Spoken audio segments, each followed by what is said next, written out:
Right, recording. So, hi you guys, and welcome to my channel. I'm back with a new video, and we're gonna check out some moments from Jordan Peterson. I think this video is called "Jordan Peterson Instantly Owns Woke Feminist Who Tries to Cancel Him."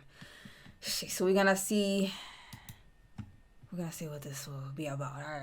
Got some ideas, but I'm not gonna ramble. Let's get straight into this video. Right, you guys, let's see. It says, why is it empowering to sleep around? Who said that?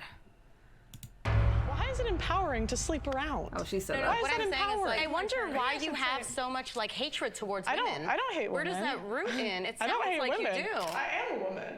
So do women have opportunity? Sorry, do women have... Well, just because you are a woman doesn't mean that you can have hatred towards. Like, we know that argument doesn't really last too long, but equality of opportunity than broadly across Western societies?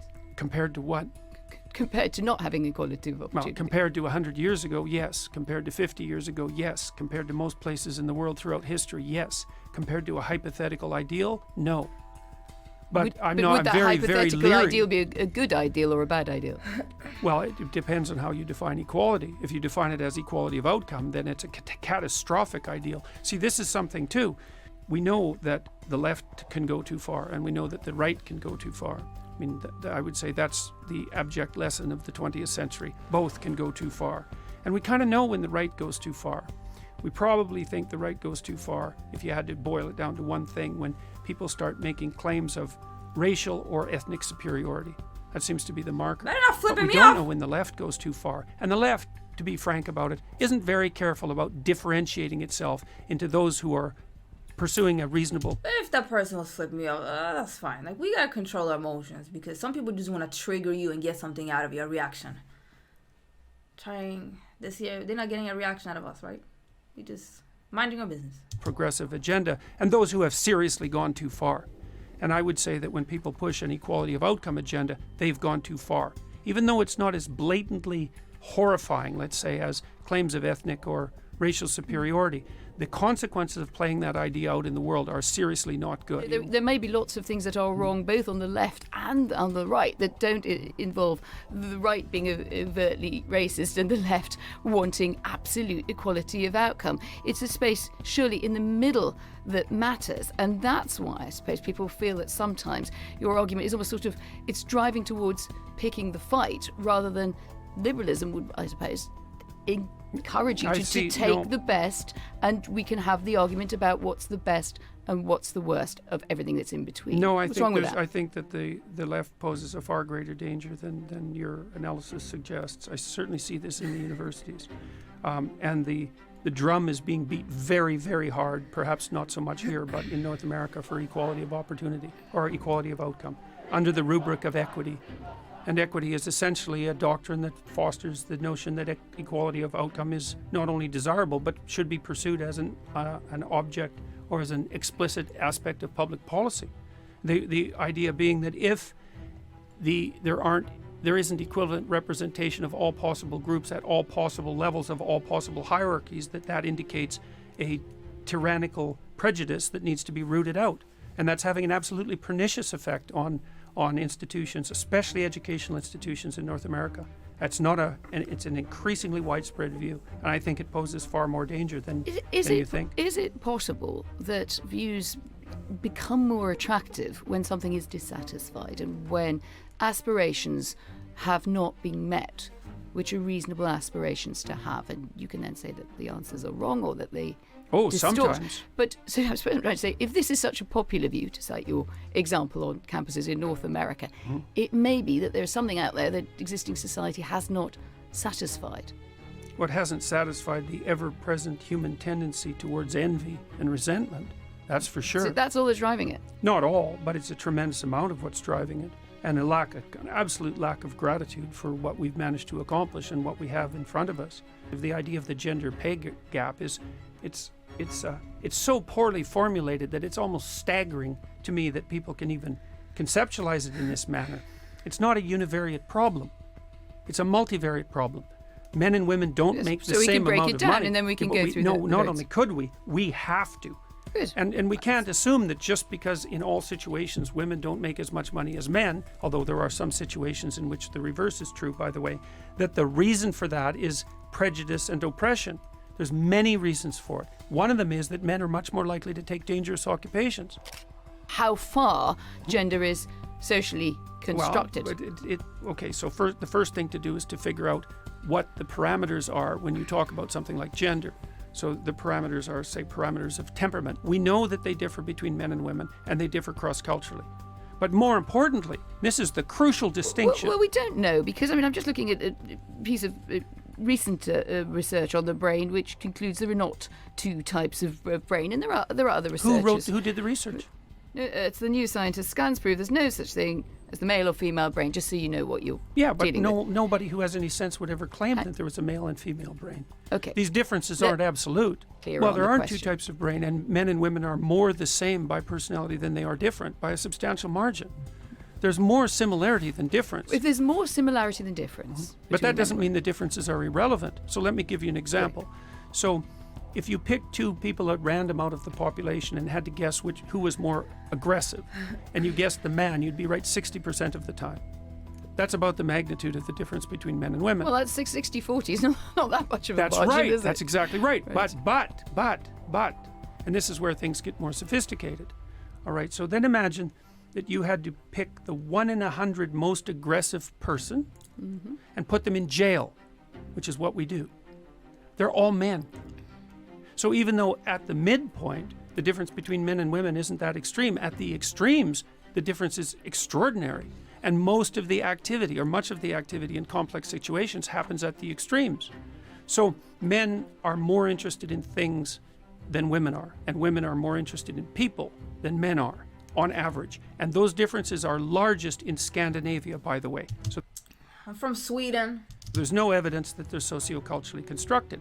And one of the consequences of that is that if you leave men and women to make free choices... Well, let's put aside that Scandinavia is not just one country, and it has lots of different cultural, political differences within Sure, but the Scandinavia, point is that, and this is the fundamental point, is that the more egalitarian the country, the bigger the differences between men and women. The bigger. I have no idea how one could possibly conclude that. You rank order countries by their sociocultural policies, from egalitarian to non-egalitarian, and then you look at the magnitude of the differences in temperament in men and women in those countries. Let's say that we decide that there are differences, and we can argue whether it's about the average. I mean, who is the average woman? Am I the average woman? Are you Well, the average in some man? ways probably, in other ways not. Right, okay. Good to know. But is it really all about their decision, or might structures not play a role here? One doesn't have to be structures completely definitely mad play to a think role. this, right? No. What you have to be completely mad is to reduce the whole thing to gender and to assume that it's a consequence of oppression. There's multiple factors at play, and prejudice is one of them. The question is to what degree prejudice, or an arbitrary categorization, let's say, and the lack of provision of opportunities for women is contributing to the pay gap, and to what degree other factors are contributing. So there's other factors. Like I said already, men are much more likely to do dangerous jobs. They're also more likely to do jobs that scale. So for example, because women are more interested in people on average than men are, they tend to work in people-oriented enterprises, and those are hard to scale. And because you can't scale them, it's harder to multiply the income. Men are more likely to move than women are. Men are more likely to take on trade positions. They're more likely to work with heavy machinery. They're more likely to work outside. Women have lacked opportunities that they've lacked. The nudge has not operated in the same way. See, I disagree with that. I think life is easier if you're a girl. Actually, Yeah, I think there's a lot of advantage. benefits that men don't have specifically. It's usually like an excuse. Like honestly, I think as a girl, And you I have just equal want to opportunity. say, because she's like a white woman in America, and I think that like when she told about the story, both parents, great jobs.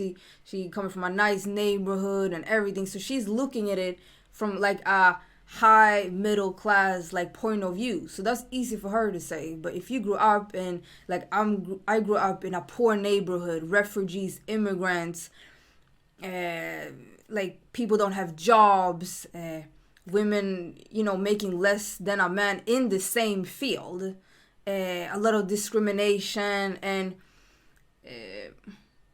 like what you're sharing, she say I think it's based on her own upbringing and views, what she's been surrounded by. So sometimes it's easy for you to say because that's her reality. It's true what she say, but that's her reality at the end of the day. Opportunity in the world. I think there's benefits, like for example, we have quotas for women in specific jobs that are given to us that aren't given to men. So those people are very, very good at sending up. So when like Jordan Peterson are describing jobs like heavy working jobs and these fields pay more and stuff like that, but in certain fields like I know women most that worked with children, schools and stuff like that, where the women are working so hard and still getting paid less than a man, and that exists today. Like if you are trying to like not talk about it or uplift and act like it don't exist, like it exists, it's just that you are not affected by it. Usually I heard so many men commenting to me when I talked about the page gap, and like I said, the women in my life that raised me, you know, when I see how hard they worked on weekends even, and just getting paid so little, and then they see that their co-workers who are men doing less work and getting paid more, and usually men can't demand more. It's just natural for them to do those things, and it's always easier to blame the women. Oh, you could have done this and that, you don't have to do that. But like when you're in a survival situation, you're just gonna accept less because you're used to it. And especially when you're used to not being prioritized, or just naturally doesn't ask for more, and people will not offer it to you. It's definitely a difference between men and women in the work field, just how they move, how they act, and what they do. So for someone to say, trying to pluck holes in that argument, if you haven't lived it, you haven't seen it. So you can, like, the arguments that he's using, saying that men choose fields that are higher paid, so like it's totally separate discussions. Like if we talk about in the same field and it's not evenly paid amongst the men and women, you have to ask like why. That is something more deeper than that, and it has nothing to do with what field you are, because now we're talking about men and women that are in the same field and it's still not equal. And like we're looking at it from a Western perspective, like, and it's still not equal here. Like I'm from Sweden, where it's like very equal if you compare to the rest of the world, but we have issues here too. But it's all about where you're from, where you grew up, because you've seen different things, you've been through different things, and that becomes your reality, and that's what you're gonna argument for at the end of the day. And then you can bring up stats, this and that, but when you bring up stats, it's a lot of hidden numbers within that too. Like, who are you counting on? It's like certain fields and stuff like that. So, yeah. But also, I saw a sign through this video. I don't want to get off topic, but it was like the signs was said, like, if you're silent, you're like, that's a choice too, to be silent and not do anything. It was like some protester. And that is just like, this is like a very, I think it came with the social media, with the black screen they did, and like you have to have in your bio if it's something going on, and you need to like post about discrimination or protest and stuff like that, and if you're not, you're like on the wrong side. And people just using this to be this fake humanitarian freedom fighter. I feel like it's just because of our egos. You're literally not helping society at all while making those posts on social media. You're just making yourself feel better and think that you're doing something. It's just interesting to me. People just jumping on whatever is going on at the moment, and then they forget about it after a few months. Like, oh well, it's like just a funny thing that I've seen.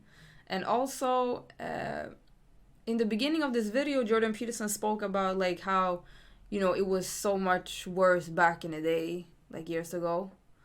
But you know, now things are not as relevant, like discrimination and stuff that was back in the day. Things have changed today, and things have changed. But he's also looking at it. He's a white man from a Western society. Like my dad is a refugee from Iran, and they're struggling to this day. I mean, I have family members that got killed by regimes and stuff. So I'm sure that their conversation is focused on a Western world, a Western society, because it's countries that are way bigger than us. That it's like going back in time where women have no rights over their own lives, what they want to do with their life. They cannot choose their partner. They cannot decide over their own bodies, who they want to be with, how they want to dress, how they want to think. Like, we take these things for granted. So we cannot take our freedom for granted, and that we can be free and to live in a place we can decide over our lives. Just me talking like this and sharing a little bit of my opinion here and there, or they just share their opinion and talked with each other, a man and a woman. Like, we taking these things for granted and think that like it's not like this all over the world. Countries, like I said, that are way bigger than us, that this will be unheard of. You can get killed for certain things that we just think is normal. So it's just important to have that in mind, I think. Sometimes you can just be stuck in your own bubble and think that this is the world, this is how everyone lives. Like, no, it's not. You're in a bubble, you're in this little community, and it's so easy for that to happen with internet. You just get dived into one community and you just think that this is the world. But if you go outside, the reality is looking different than what you're seeing online. So it's important not just to live your life online. And just be critical with things. And sometimes ask yourself, why do I think like this? Why do I have this opinion? Because it comes from something. It could be temporarily in this stage in your life where you're going through this and that, and you going towards those kind of opinions and communities, and it's gonna change over the years. Like, it's natural to change and grow and admit when you're wrong. People don't like to do that. It's our ego at the end of the day, you guys. But I feel like I've been rambling a little bit here. It's difficult sometimes to just get your point across just by watching a video like this. You're trying to be quick and everything, but oh well. If you have an opinion, please share it down below. Like, comment, subscribe, all that good stuff. And hopefully I'll see you in another video. Appreciate you watching. Bye.